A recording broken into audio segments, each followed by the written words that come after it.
to talk to people. Amen. Anytime you're going to talk to people, stop talking down to them. He knew his position, and he knew, let the king live forever.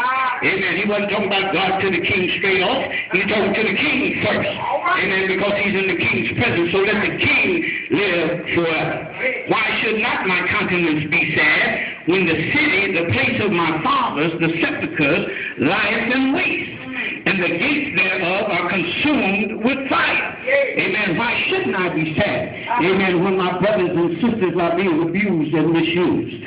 Well, why shouldn't I be sad? I remember when they were first taken into captivity. Amen. Nebuchadnezzar was a cold man. Amen. And when he took the people of God into captivity, amen, he castrated all of the men. Amen. And all the men, the Bible says, were standing in a line with blood running down their legs. Amen. Because he wanted to make sure they could have no children. So he made them all eunuchs. He castrated every man. And then they raped and violated every woman to make sure they took her virginity away from him. Away from them. They took the man's manhood and they took the woman's womanhood. Amen. To break them down to a point where they now weren't really real people anymore. And that's what the devil wants to do to you. He wants to take your womanhood and he wants to take manhood. Every man in here, the devil wants to castrate you so you will be good for nothing. And every virgin, we probably ain't got many virgins, but if there is a virgin, Lord help us. Lord, help us around here. Since you got saved, that's when you better start watching it. Before you got saved, you did what you wanted to do. But now you've been saved and washed in the blood of the Lamb. So you need to keep yourself. Amen. Amen. So he says, the king said unto me, he said, for what you would thou make request? So I prayed to God of heaven. Now the king is asking Nehemiah, well, what do you want? Seeing you talking like this and seeing you sad, you remember he already prayed before he talked to the king. So now the king, amen, remember the king's heart is in God's hands. Amen. Sometimes you can pray about stuff and God will move on the people that you need something to happen from, and by the time you get there, they will ask you what do you need. Amen. Because God will show them that you need something through your prayer.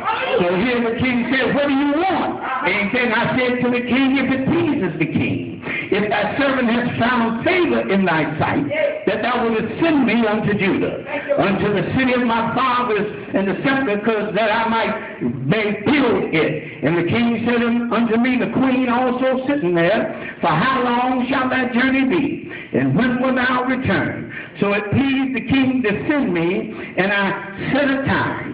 And then he went on to ask for everything that he needed for the journey. I'm talking now to people that don't plan right, that people that wait to the last minute to get it together. By the time Nehemiah got in front of the king, he already had it together. He knew what he needed to make the trip. He knew everything he was about to do, and he knew what time, whatever the king asked him, he had an answer for the king. Because if Nehemiah could not answer the king, Nehemiah could not be set free. But since Nehemiah had prayed and planned and went over what he's going to need to rebuild that city, he began to talk to the king and answer every question. But when the king said, when are you coming back? He said, I set a time. He had already figured out how long it's going to take him to go, how long it's going to take him to stay, how much stuff he's going to need to do the job that he wants to do. So he had an answer for the king.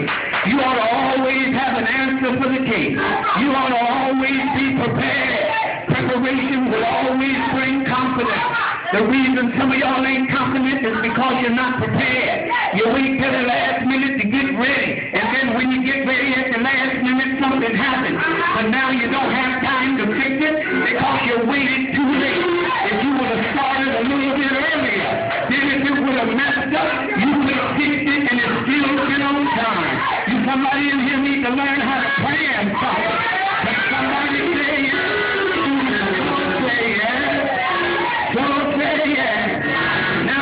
Go to Nehemiah chapter number 4 again.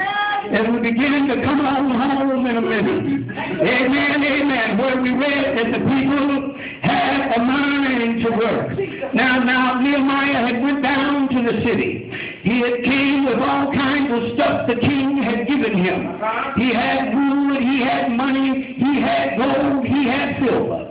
He came down and they were marched with him. The army marched with him to protect him as he went down to Jerusalem. He had a military escort down to Jerusalem. He had letters from the king that he could request anything from anybody that lived in the country, and they had to give it to him. And the king had wrote it down in a letter. Can somebody say, yes, sounds just like my king? Hallelujah. I got a letter right here from the Lord saying I can have whatsoever I ask as long as I ask in the name of the Lord Jesus Christ. Can somebody say yes? So now, amen, he's down there, and he looked and scoped and saw everything with the city. The city was tore up, the city was tore down. But he went to that city, amen, and he looked and saw that it was really messed up.